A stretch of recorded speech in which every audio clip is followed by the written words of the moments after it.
Hello, my friends. I'm revisiting this article in the New Scientist, How Humans Learn to Speak.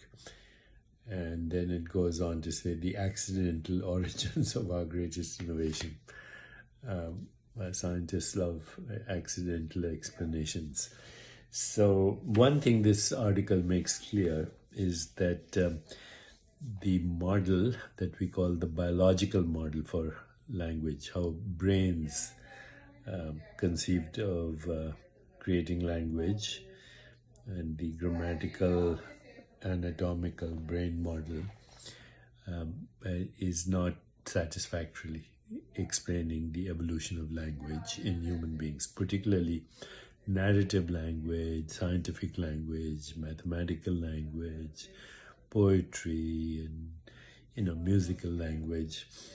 There's no biological explanation for language, and without language we would not have what we call human civilization, or even the constructs that we call body, mind, and universe.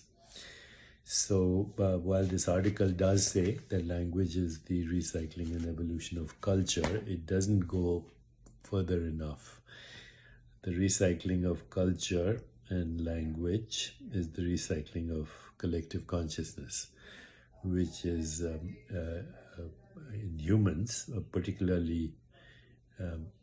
modified form of pure consciousness. So consciousness knows itself through experience.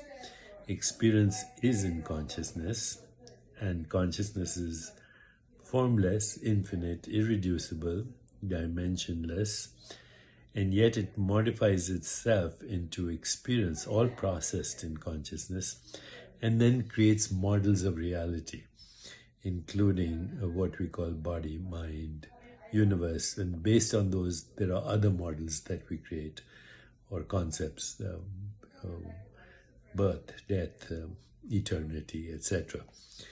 Knowing this is crucially important to get at fundamental truth, that everything that you can name is a form and phenomenon that we created in consciousness. We live in a human universe, and the universe is the evolution of consciousness, and not the other way around. Consciousness, once again, conceives, governs, constructs, and becomes everything that we call reality.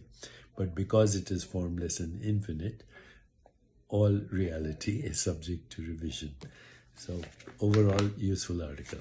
No biological explanation for anything. Biology itself is an explanation.